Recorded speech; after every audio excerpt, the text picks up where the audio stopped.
Me getting a couple questions on meal timing lately, something I talk about a good bit. So I wanted to just come out here and make a quick training on meal timing. If you have any questions, you can drop them in. I'll probably put this on YouTube as well, but you could drop them in the group or you go over to YouTube, drop it in the YouTube comment section. So when it comes to meal timing, first thing I wanted to address was that when it comes to fat loss, meal timing really doesn't matter. That is, if you do something like intermittent fasting versus just normal eating in a calorie deficit, there's no real difference in your results based on the research. But that being said, if you find that you are more consistent with your eating because of the intermittent fasting or because of a certain meal timing schedule, and I'll touch on this more later, then certainly that will yield better fat loss results. But from a purely scientific research standpoint, there is no difference in fat loss when it comes to intermittent fasting versus normal eating. So that is to say, there's no real difference from a fat loss perspective when it comes to meal timing. But where there is a difference is in muscle building. Protein every 3 to 4 hours has been shown to increase muscle protein synthesis. I'm not good with big words, as you can tell. So I wanted to just put the official definition here so that I wasn't paraphrasing. This means the rate at which your muscles build new protein and repair themselves. So what does that mean for you? That means if you have frequent feedings of protein, then you in turn are going to give your muscles more opportunities to build muscle and to repair the muscle from that workout you just did. So that's to say, okay, at 7 a.m. this morning, you did a workout, you had your post workout shake. At 10 or 11 a.m., you should have another serving of protein. Now, hopefully, you had breakfast as well. So it's a whole different discussion that we'll get into here in a moment. That is to say, not to an extent, the more often you give your body protein, the more opportunities it has to build new protein and to repair the damage that you just did. Because quite frankly, that's exactly what happens when you work out. When you work out, you are damaging your muscles. So let's just say you do some bicep curls. When you do those bicep curls, you are literally damaging your biceps. That protein is going to help to give you back that recovery that you need from the damage that you just caused. So from a muscle building standpoint, protein specifically is going to stimulate that protein synthesis, and that is going to stimulate new muscle growth and allow you to repair the muscle that you just damaged. But the biggest aspect where meal timing comes into effect is when it comes to performance. So when it comes to performance, that's going to be your pre-workout, your post-workout, your intra-workout. That is where meal timing is going to give you the biggest boost in your results, in your performance, and quite frankly, in your fat loss and muscle building as well, because when you're looking at it from a performance standpoint, the quicker you can recover, the quicker you can get back in the gym, the quicker you can build new muscle, the quicker you can hit another workout to then lose fat. So from a performance standpoint is where we see the biggest effects. So the first phase is going to be first can be your pre and post training, but the first is going to be your pre-training. So two things that are important for your pre-training is one, blood sugar stabilization, which is for non-endurance athletes actually more important than the second, which is actual energy from that nutrition that you're giving yourself. So we have three windows here, as I labeled them here. We have the 90 to 120 minute window. That's going to be your meal window. Then we have the 30 to 45 minute window. That's going to be like a snack. And then we have your 5 to 15 minute window. And that's going to be that last minute quick energy. That'll be something that'll be important for more endurance style workouts. And even like pure strength style workout, something you probably want to avoid if you're doing a purely CrossFit style workout. So breaking those down. So that 90 to 120 minute window, that is going to be where we're talking about a meal. So in this meal, if we can, and assuming all other nutrition is adequate, You want to focus on protein and carbs and limit your fat intake in this meal. Again, that's assuming that we can. If you can't get in your fat intake without having a bunch of fats in this meal, then of course get the fats in that meal, because we still want to hit your macros for the day. Still want to get uh, your total fat intake in for the day. But so in that 90 to 120 minute window, this can be something like chicken and rice, lean beef, and sweet potato, a salad with some quinoa on the bottom. This is going to be the most important meal when it comes to stabilizing your blood sugar. Because if you haven't eaten for 4 or 5 hours and then you try to go to the gym, that is where you're going to be suffering with that low blood sugar. You kind of feel lightheaded, maybe a little dizzy, things of that nature. Where we can make up for that is in that 30 to 45 minute window. And again, if you're just someone who doesn't want to go into a workout a little bit hungry, which I do recommend, especially for a CrossFit style workout or even just a pure strength style workout, going in a little bit hungry means you're going in appropriately. That little bit of hunger isn't going to affect your energy levels, because quite frankly, unless you house some straight up sugar, you're not going to get immediate energy from whatever food you would give yourself. So going in that little bit hungry, it's going to make sure that you don't have like bubble guts or an upset stomach, feel like you want to puke. So that 90 to 120 minute window for that full meal is the sweet spot. But again, you could in this 30 to 45 minute window have something like maybe half a bagel and a banana, if you can. If you're hitting your caloric intake for the day, you could do a full bagel and a banana, a very teeny bit of peanut butter. For my runners and endurance athletes out there, this 30 to 45 minute window, you definitely can do some carbohydrates here. And again, a little bit, say you're going on like a 10-mile run or a 10-mile interval session, even something longer. This might even be your pre long run, long endurance session meal. So you can get in more carbohydrates here with that little bit of fats.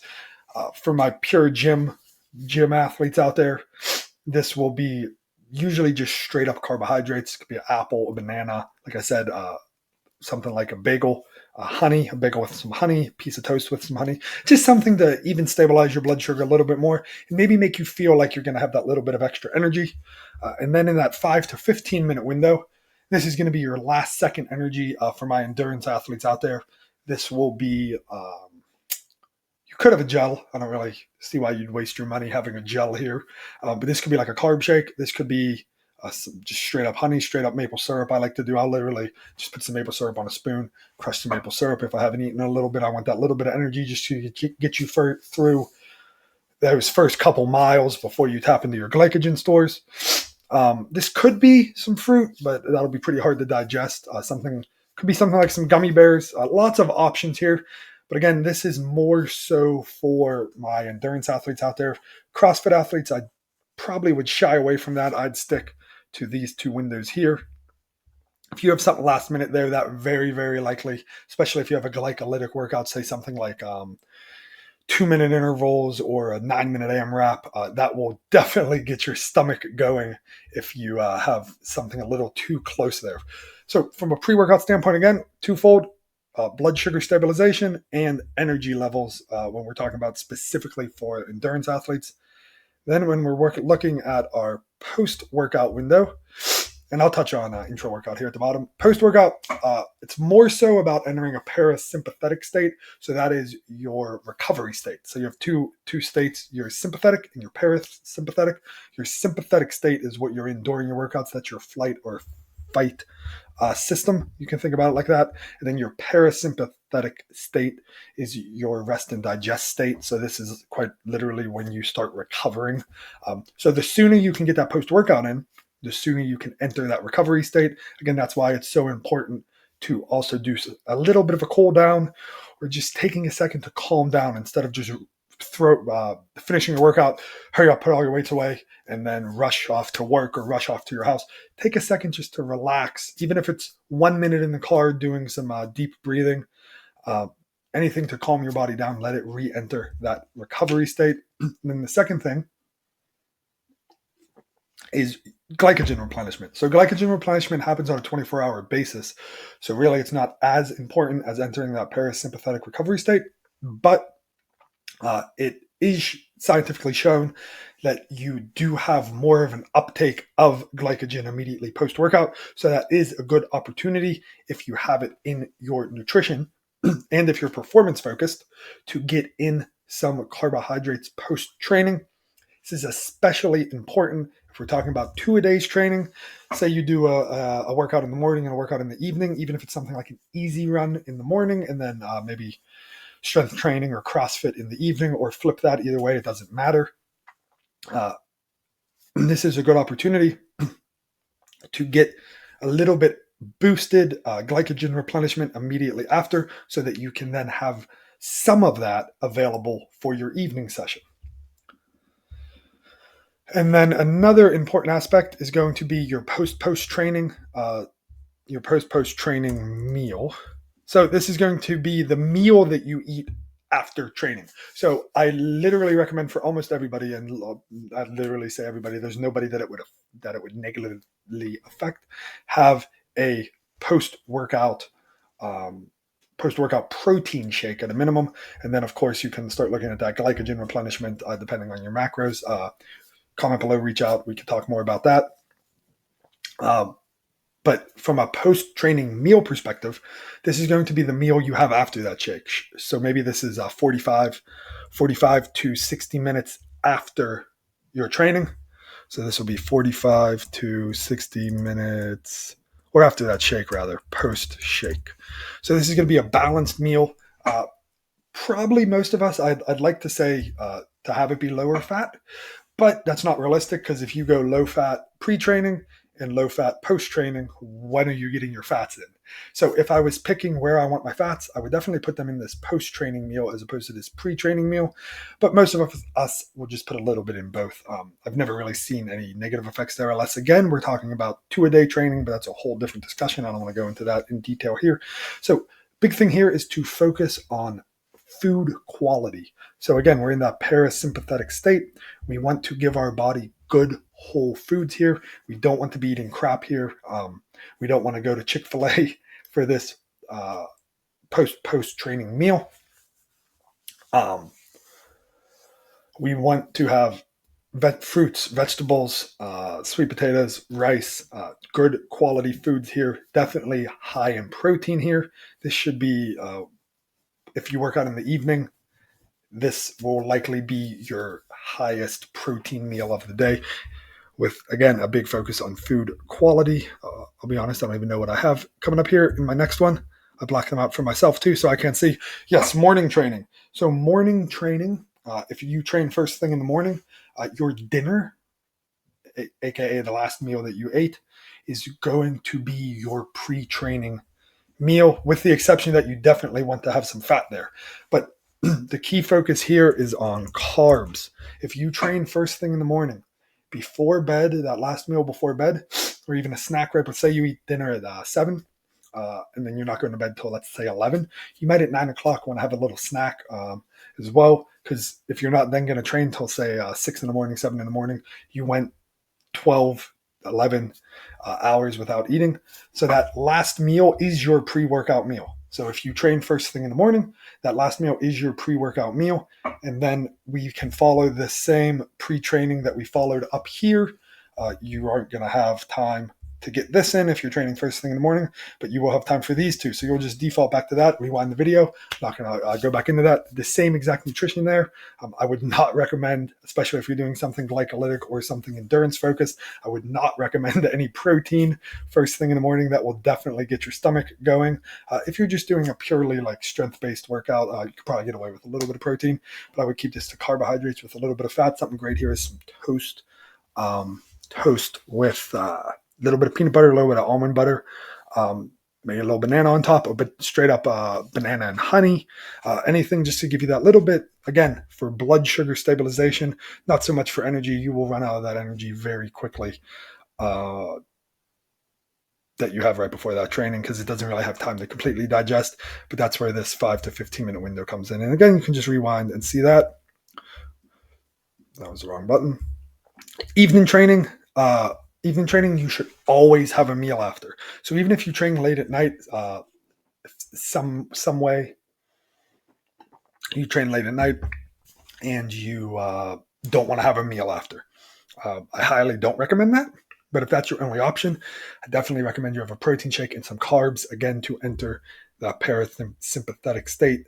Uh, and if at all possible, I would always have a meal after your evening training. During training nutrition, most people can get away with, or not even can get away with, most people don't need anything during training. There's actually been some recent studies done on CrossFitters. If you want those articles, you can drop a comment below. I'll send you those. Not articles, those studies showing that for normal CrossFit athletes, not high level competitive CrossFit athletes, but just people like probably me and you, I would assume, or even slightly higher level. Maybe you do class plus a little bit extra. You do not need any carbohydrates during training. They show very little, if any, effect. But long endurance and elite athletes, so those athletes doing 2-a-days, if you can keep your glycogen up more during your workout, it'll give you energy for that second session. And then for long endurance, of course, that's a whole nother ball game. I'm not even going to go into that in this video. If that's something you're interested in, I do have trainings on that, so drop a comment below. I can send those over to you. But elite athletes, so even anyone that does 2-a-day training, you can definitely benefit from carbs during training because it'll just keep that glycogen level up. That's a more advanced topic, so I don't want to go too in detail, make this video too long here. But long story short, something like 20 to 30 grams of cyclic dextrin, highly branched cyclic dextrin, my light just died, can go a long way to keeping those glycogen stores a little bit higher during training. And the last thing I want to talk about are other considerations. So everything I just mentioned is all great fun and dandy, but it means nothing if it doesn't work for your schedule. So if intermittent fasting works best for your schedule, do intermittent fasting if your goals are fat loss, and that's the best way for you to be in a calorie deficit. If you see no problem with eating 3-4 hours before training and your energy levels are fine, maybe give it a try for a day. But if it works best for your life and your schedule, don't do it. Another aspect is skipping breakfast is not intermittent fasting. This one I love. People think, oh, I'll just skip breakfast. I do intermittent fasting. No, skipping breakfast is just irresponsible. If you want to do intermittent fasting, that's a whole nother discussion. That's potentially awesome for you. Again, this factors in your training and your personality. So if that's something you want to know if it would work best for you, again, drop a comment below. But skipping breakfast is not intermittent fasting. And with all of this was really performance focused because, again, when it comes to fat loss, it really doesn't matter on your meal timing. When it comes to muscle building, the only thing that matters is making sure you're getting that protein in. And even that only sees a little bit of an effect. But when it comes to performance, this is where it makes all the difference. And you want to make sure that you're doing all of these things. This is not the most in-depth document here. So I'll just keep that all on the screen right there.